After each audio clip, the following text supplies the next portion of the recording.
Bienvenidos al panel La sustentabilidad del negocio del periodismo. Es un verdadero placer presentarlos a José Pochat, gerente general del diario La Gaceta de Tucumán, y a Carlos Jornet, director periodístico del diario La Voz del Interior de Córdoba. La pregunta va para los dos, teniendo en cuenta el rol que ocupa cada uno en los medios, también la perspectiva local y obviamente la vasta experiencia y rica experiencia que tienen en el rubro. ¿Qué peso relativo piensan que tendrá en los próximos años los rubros de ingreso de los medios? La pauta, las audiencias y los demás rubros. Bueno, es una pregunta difícil de responder porque estamos en un proceso de transición compleja, pero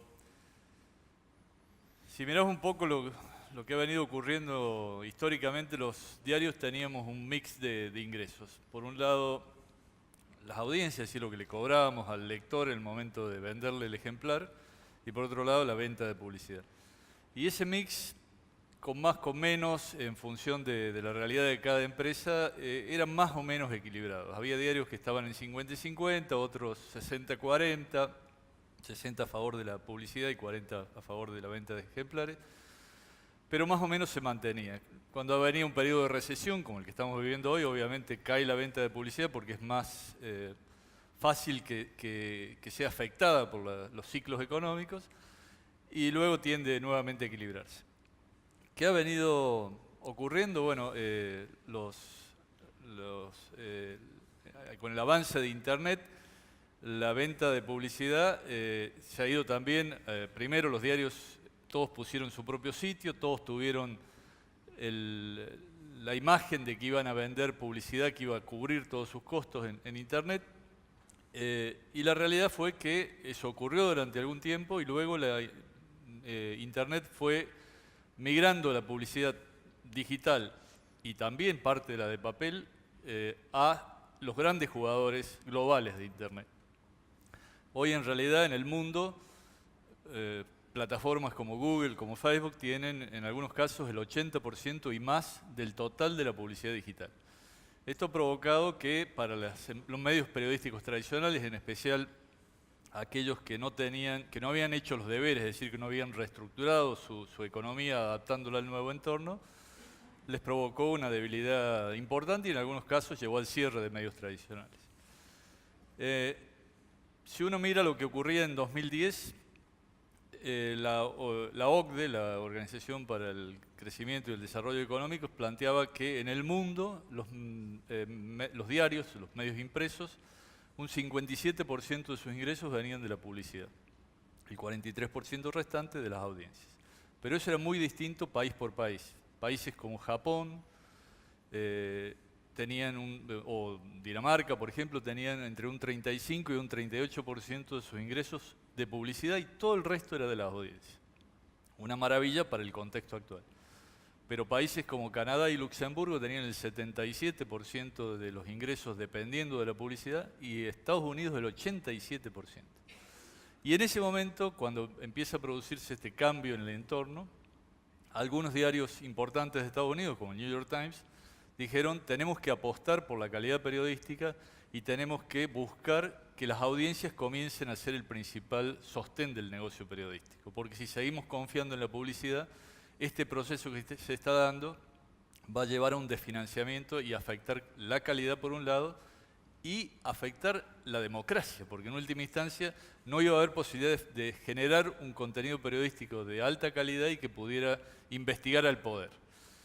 Cuando está ocurriendo hoy, por ejemplo, cuando Trump confronta con el periodismo, tiene en cuenta esta debilidad estructural, pero afortunadamente algunos grandes medios como el New York Times o como el Washington Post han empezado esa migración rápidamente y hoy tienen, el New York Times en 2012 logró tener el 50% de sus ingresos por audiencia y el 50% por publicidad. En realidad ya tenía más ingresos por audiencia que por publicidad.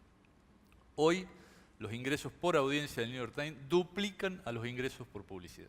Y a nivel local, ¿todas estas tendencias que estás diciendo se reflejan de la misma manera? El tema es si esto es extrapolable a la realidad latinoamericana. Nosotros creemos que sí, que no a lo mejor de manera lineal, no con los volúmenes que tiene un medio global como el New York Times, pero creo que claramente, si hablamos de desafío del periodismo, el desafío hacia el futuro es trabajar en la calidad, comenzar el cobro de contenidos en Internet. Nosotros hemos comenzado el año pasado con una experiencia de cobro de contenidos en Internet, nos ha ido muy bien, nos está yendo muy bien, y también aprovechar ese cambio cultural en las redacciones, empezar a trabajar de un nuevo modo de encarar el periodismo, también para reforzar el producto impreso, que sigue siendo obviamente la base más importante de ingresos de las empresas periodísticas impresas. Supongo que el caso de ustedes es similar el proceso que acabo de describir. Idem, ya está. Se terminó. Hacer pronósticos de lo que va a pasar con nuestra actividad, yo ya aprendí, llevo casi 30 años en esta actividad. Y debo haber paseado por congresos por todo el mundo, donde siempre se ha pronosticado qué es lo que va a pasar con los diarios o con los medios en general, y usualmente no son los más acertados los pronósticos que uno escucha en esos ámbitos. Al menos no son tan acertados en cuanto a la línea de tiempo. A lo largo de los años uno ha escuchado que cuando surgió la televisión iba a arrasar con la radio y con los diarios. Convivieron la radio, los diarios y la televisión muchos años sin problema. Después, cuando surgió la televisión por cable, se pensó que la televisión por cable iba a desterrar a los diarios, a las radios y a la televisión. Convivieron los cuatro sin ningún problema. Y después pasó algo así como para la actividad periodística una bomba atómica, que fue la irrupción de la era digital e Internet, que eso sí cambió de alguna manera el modelo de negocio que describía Carlos hace un rato. Ese modelo de negocio tradicional donde si uno lograba lo más difícil que es para un medio conseguir audiencia, ese paso sí que es bien complejo y difícil, pero si uno lograba eso, no quiero desmerecer a los equipos comerciales, pero casi que lo demás venía por añadidura y la capacidad de un medio de captar unos ingresos no era tanto cómo capto la torta publicitaria, sino con qué calidad la capto, o sea, cómo defiendo mi tarifa, cómo defiendo mi penetración de mercado y demás. Pero era un negocio que en esa época lo veíamos difícil y hoy decimos qué fácil era este negocio cuando creíamos que era difícil. Con la irrupción digital, todo esto, como decía recién, voló por el aire. Y empezamos todos a lucubrar qué es lo que debíamos hacer. Y hemos pasado por millones de experimentos. Y repetir la fórmula, decir, bueno, el New York Times hace esto, entonces si todos hacemos lo que hace el New York Times, nos va a ir bien, o el Washington Post, o otros diarios globales, es una falacia. Cada uno tiene su idiosincrasia local, cada realidad es distinta. Lo que funciona a veces en Estados Unidos no necesariamente funciona en Latinoamérica, lo que funciona en algunos países de Latinoamérica no necesariamente funciona en la Argentina. Lo que funciona en Córdoba quizás no funciona en Tucumán y al revés. Lo cierto es que estamos en una etapa absolutamente experimental, que para esa etapa que se viene tenemos fortalezas y debilidades.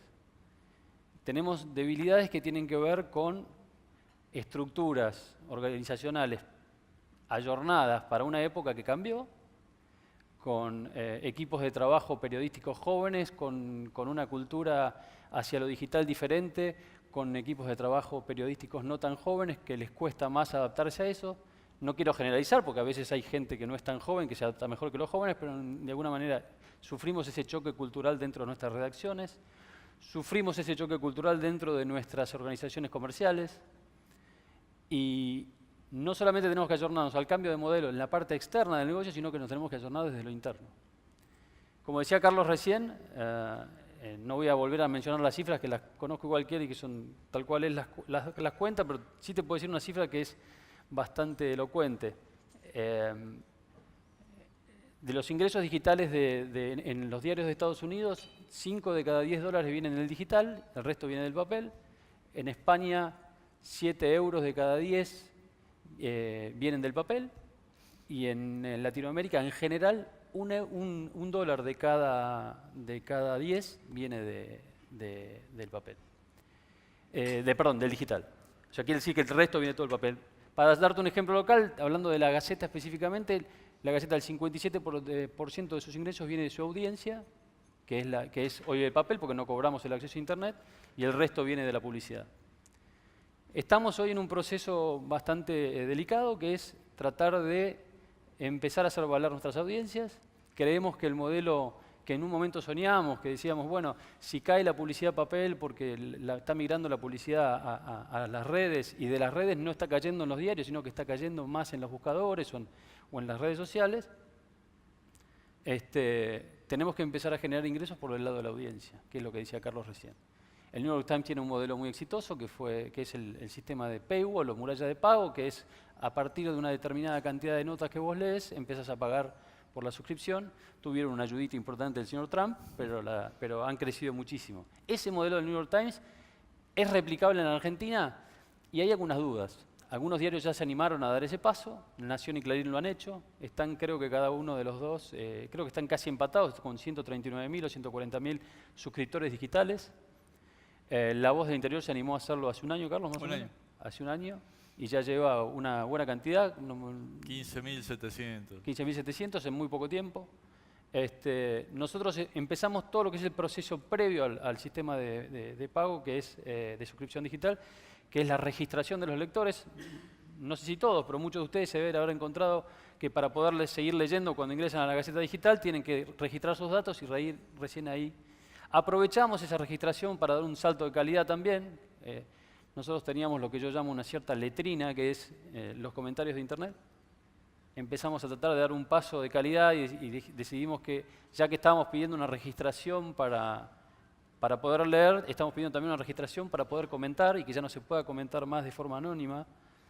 Y creemos que la apuesta a las audiencias, a los diarios locales, a los diarios que tienen, hablaba yo de fortalezas y debilidades, a los diarios que tenemos, como el caso de La Gaceta, como el caso de La Voz, diarios que formamos agenda en nuestras provincias, diarios que tenemos una penetración de marca muy, muy fuerte, y una sensación de relación con el lector que no es común, que no es normal. La relación del lector de La Gaceta con La Gaceta, yo que soy una persona que viví en Buenos Aires la mitad de mi vida, el resto viví acá, cuando me tocó venir acá, una de las cosas que más me llamó la atención, casi llegando a niveles de emotividad, fue la relación de la gente con la marca y con el diario. Y cuento una anécdota cortita que creo que alguna vez lo conté acá en otro foro. Cuando yo vine a La Gaceta hace casi 22 años, había cientos de rumores que La Gaceta se vendía, que yo venía como una especie de caballo de Troya de un gran emporio periodístico para comprar La Gaceta, millones de fantasías.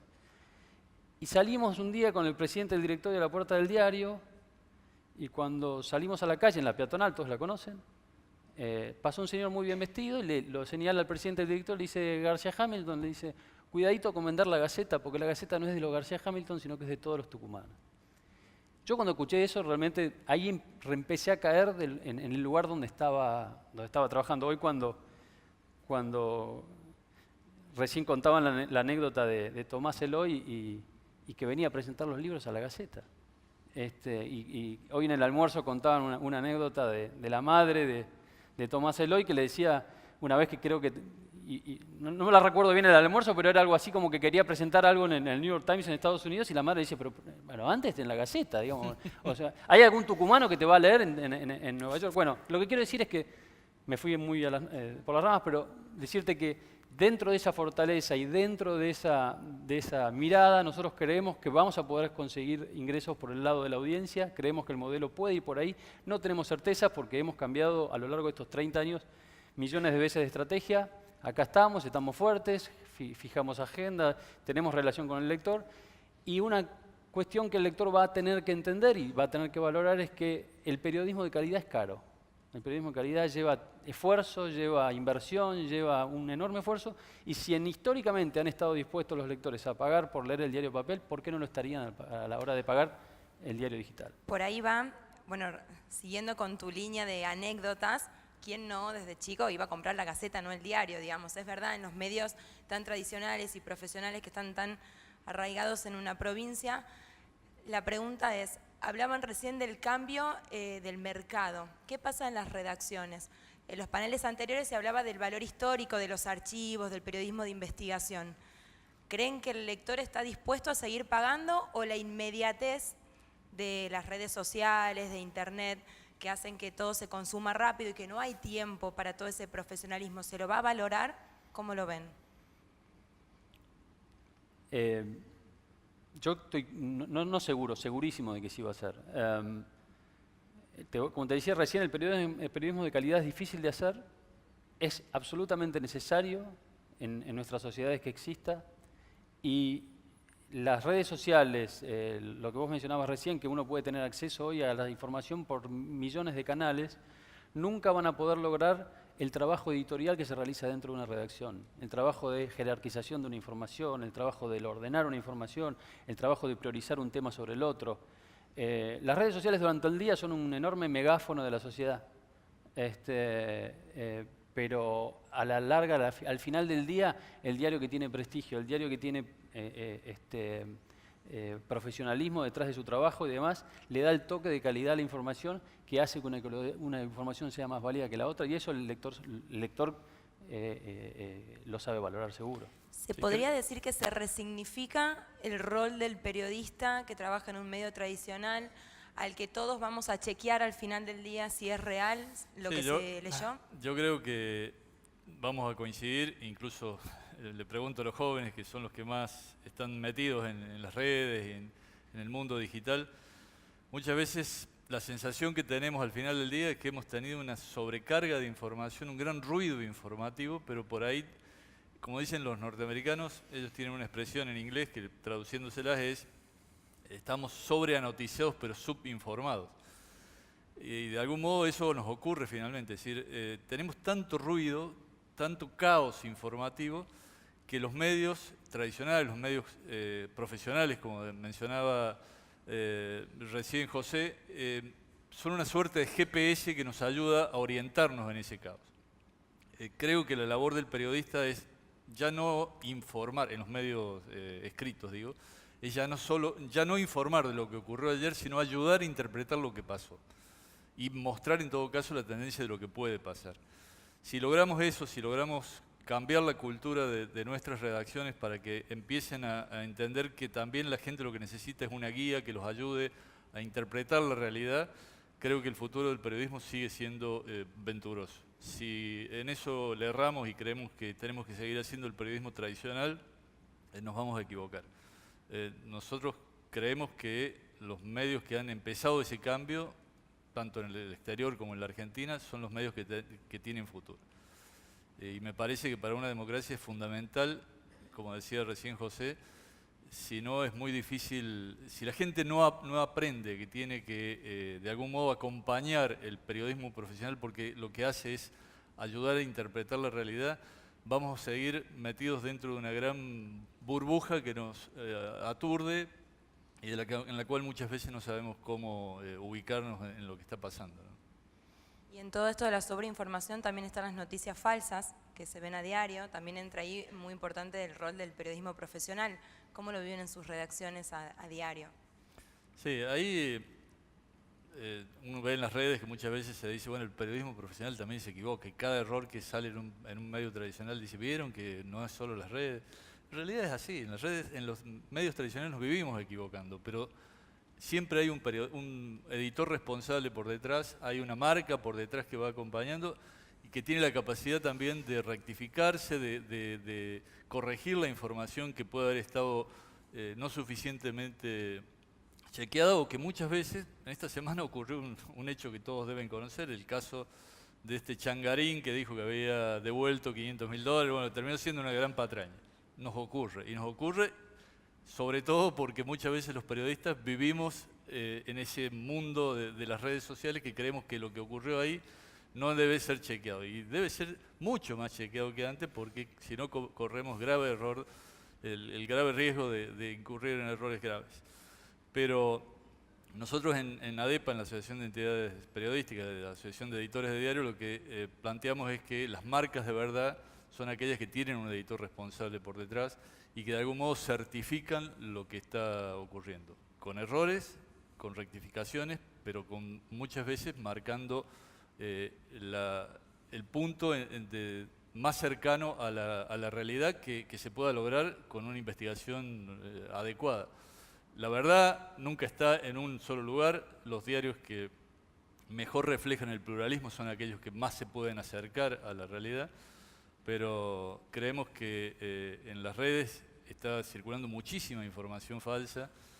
Esta semana, ya que hablamos de lo que pasó con el changarín, hemos llegado al extremo de que una red social, una gran plataforma mundial que no se cansa de modificar los algoritmos para hacer que muchas veces la información de los medios tradicionales no aparezca primera, transmitió en vivo una masacre durante varios minutos y no hubo nadie que pudiera poner una alerta diciendo, muchachos, estamos contribuyendo a la difusión del terrorismo a nivel global, como lo que ocurrió en Nueva Zelanda, ¿no? Pasemos a la marca. La Gaceta se aventuró este último tiempo a ampliar y empezó a sumar canales también digitales y también la televisión. Es por una estrategia de marketing, de negocio, para estar en más medios. Quizás cuando muchos decían, che, pero sí la tele también está muriendo o está un poco quemado el mercado de la televisión, y una estructura tan grande de la provincia y tan prestigiosa se anima a aventurar y sumar también canales audiovisuales. Sí, nosotros empezamos de manera un poco experimental el tema de la televisión, empezamos hace 3 años. Nosotros sentíamos que dentro de la provincia hacía falta una posición en un medio como la televisión, parecida al que llevamos dentro del diario, pero en el terreno audiovisual, en un programa central político de la provincia con lo que creemos que la provincia no contaba. Llegamos a un acuerdo con Canal 10, que fue la idea de comprarle un espacio y en ese espacio tener la absoluta libertad de darle un contenido y armar un programa periodístico político de 1 hora y media que iba a salir todos los miércoles y demás. Nos animamos a hacerlo, recurrimos al profesionalismo de nuestra redacción y a nuestra gente de la redacción. No es que salimos a contratar gente con experiencia en televisión, salvo un solo caso, que es la conductora Carolina Cerveto. Y nos animamos a hacerlo en una curva absoluta de aprendizaje. Creo que aprendimos a gran velocidad. Largamos un programa en mes de marzo de hace 3 años y en solo 7 meses instalamos un programa político por excelencia en la provincia como el número 1, el más visto. Y no solamente eso, sino que en ese periodo ganamos el premio a nivel nacional a la mejor investigación periodística televisiva por una investigación de corrupción en el Instituto de la Vivienda. Hace un rato cuando hablaba del que hacer periodismo es caro, y hacer periodismo de investigación aún es más caro, ¿no? Para esa investigación hubo casi 7 periodistas abocados a buscar información exclusivamente dedicados a eso, a rastrear datos, a chequear datos, a confeccionar la información, y llegamos a producir ese impacto con el programa. Con ese éxito que tuvimos ese año, tomamos una decisión más audaz, que fue al año siguiente construir el estudio en la propia redacción de La Gaceta, y ya pensando no solamente en salir en la televisión abierta, sino también hacer una salida vía streaming y vía un acuerdo con el cable CCC, que nos daba un espacio en el canal 12 que ellos tenían para salir también en simultáneo en CCC, y ahí sumamos 2 noticieros, uno a la mañana de 8 a 10 y otro al mediodía ahora es de 11 a 1.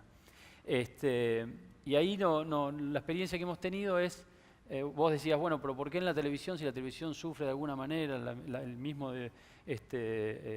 cambio que está sufriendo los diarios o los medios tradicionales?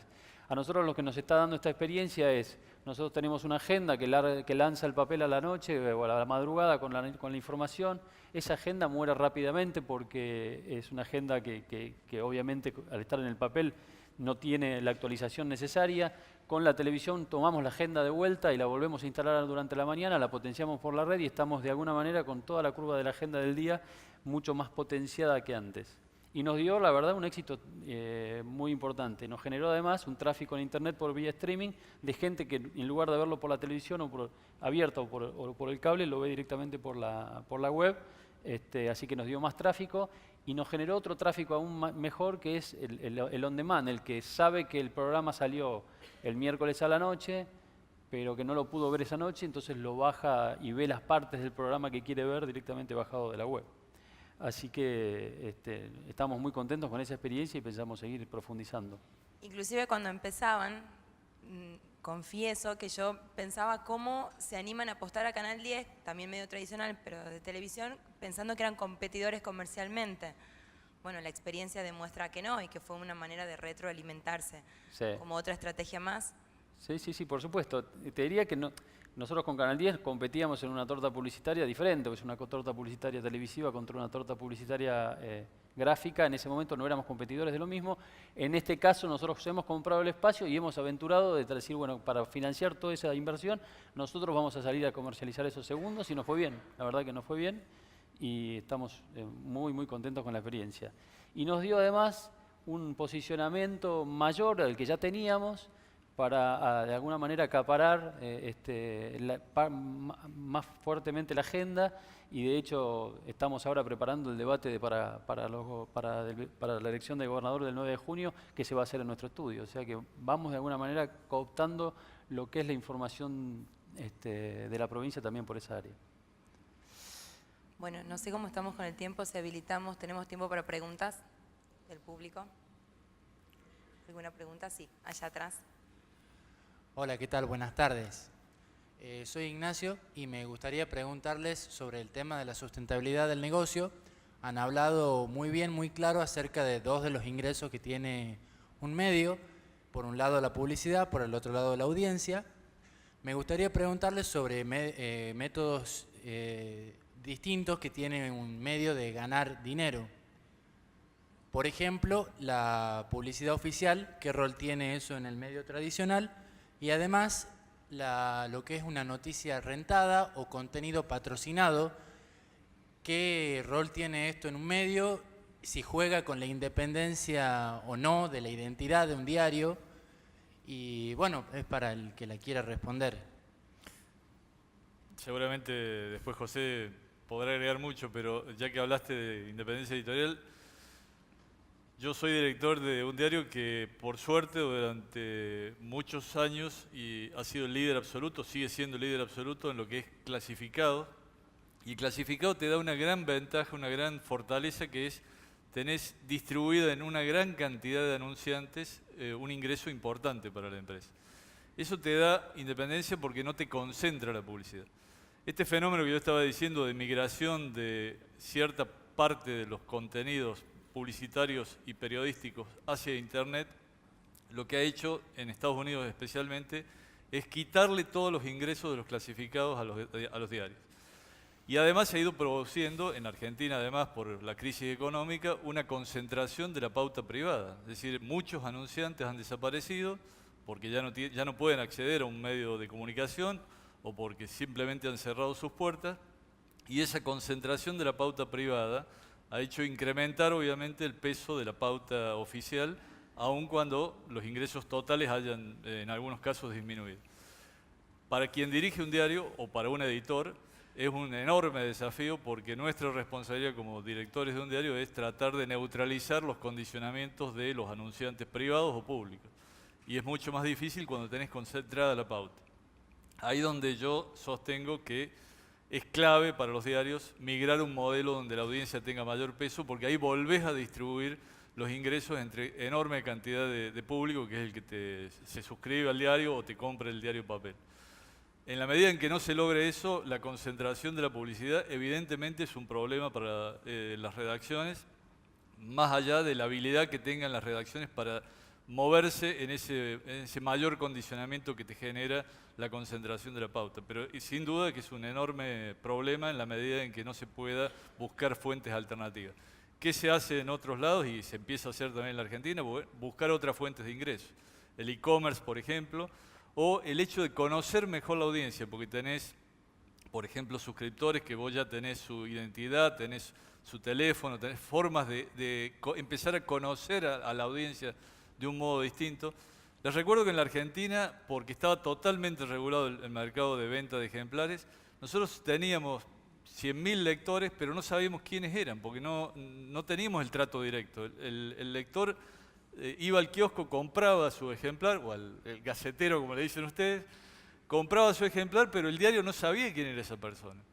Hoy la tecnología y la posibilidad de tener mayor contacto directo con los lectores te permite conocer mejor sus necesidades y dar una respuesta mejor. Eso también facilita el tener mayor independencia por un lado y tener un producto más adecuado a las necesidades del mercado. Tu pregunta es muy buena porque es un desafío, como decía Carlos, cómo enfrentar la caída de ingresos y cuando el peso de la policía oficial empieza a tener un tenor mayor, un peso mayor que el habitual. Históricamente, en nuestro caso, la policía oficial, te puedo decir que en los últimos 20 años no ha superado el 6% del total de nuestra facturación. En este momento está más alto, no porque haya crecido exponencialmente la policía oficial, sino porque ha caído la privada. Entonces el peso relativo es más alto. Yo he vivido experiencias de todo tipo acá en Tucumán y he visto experiencias en otros diarios del interior. Yo noto una enorme amenaza para la calidad institucional de las provincias, que los diarios no puedan ser sustentables económicamente. Estamos viendo, no quiero nombrarlas en particular porque sería quizás un atrevimiento, pero estamos viendo en algunas provincias cómo los diarios, al no poder ser sustentables, terminan siendo cooptados o por algún testaferro de algún político o por algún testaferro de un sindicalista o por un sindicalista. Y eso hace que institucionalmente esas provincias pierdan un control de la cosa pública que se hace a través de los diarios, que para mí es único, no se hace desde ningún otro medio, ni televisivo, ni radial, ni... Así que nosotros tenemos ese enorme desafío de cómo generar ingresos alternativos para que eso no condicione o no ocurra. La vez pasada, aprovecho que está el señor Levos acá presente, le hicieron una entrevista en el estudio de televisión de La Gaceta y él agradeció al diario La Gaceta por la posición que tomó en el caso particular que le tocó vivir. Eso que le pasó a él en un diario cooptado por la policía oficial o cooptado por un gobierno o cooptado por el poder jamás podría darse a luz como se dio históricamente en Tucumán.